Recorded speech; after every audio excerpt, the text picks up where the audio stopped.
करीब 40 साल से मेरा उन लोगों से संपर्क है। जिस तरह से हम सरकारी कर्मचारी, हमारा पगार चल रहे, पेशेंट आए जाए, पेशेंट मरे या उसकी ट्रीटमेंट ना हो, ये सारी कर्मचारियों की मानसिकता मैंने आपको से देखी थी।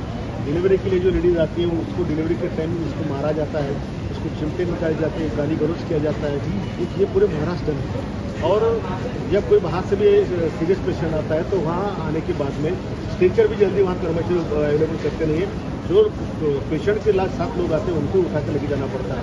तो ये जो कर्मचारी की भावना है कि हम सरकारी कर्मचारी, हम हमारे मर्जी से काम करें, हमारा तो पगार चल रहा है, इसी वजह से एखादे पेशेंट की अवहेलना देखने के बाद में, उसकी गंभीर स्थिति देखने के बाद में किसी को गुस्सा आ सकता है। बट मैं उनका समर्थन करूंगा नहीं।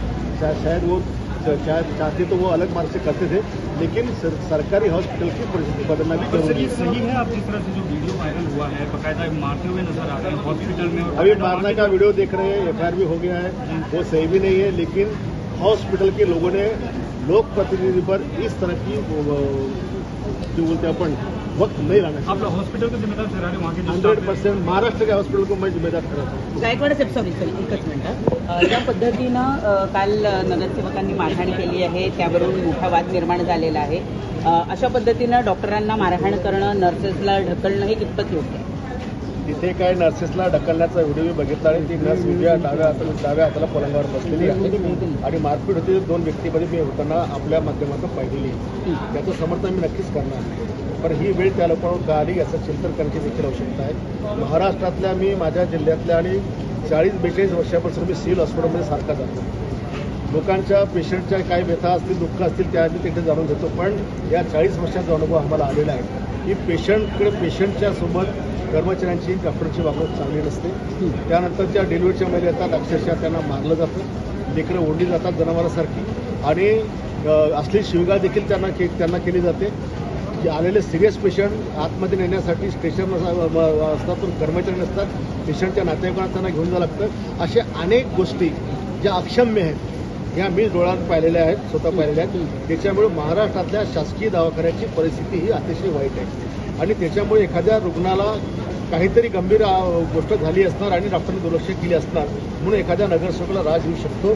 पण त्यांनी मारहाण करायच्या ऐवजी ते सीएसला वगैरे सांगून कारवाई करायला पाहिजे होती. परंतु मी स्पष्टपणे जाहीरपणे सांगतो की महाराष्ट्रातल्या तमाम शासकीय रुग्णालयाची परिस्थिती अतिशय खराब आहे.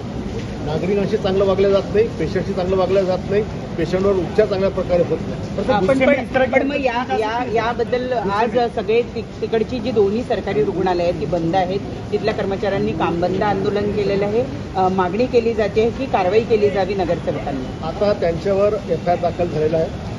FIR दाखल झाला म्हणजे कारवाई झालेली आहे. त्याच्यामुळे त्यांनी त्यांचं आंदोलन आता संपवायला पाहिजे. शेवटी गुन्हा दाखल झाल्यानंतर जे काही जस्टिस होईल तो न्यायालयामध्ये होईल. आता तसा तर काही कोणाला न्याय करायचा अधिकार नाहीये. त्याच्यामुळे त्यांनी लोकांची हाल न करता हॉस्पिटल. एक शेवटचा प्रश्न तुम्हाला की तुम्ही आता स्वतःच म्हणताय की सगळ्या सरकारी रुग्णालयाची परिस्थिती ही गंभीर आहे. असा अनुभव आम्ही सुद्धा घेतो. त्यामध्ये तुम्ही जे म्हणतात ते वावगं आहे असं मी म्हणत नाही.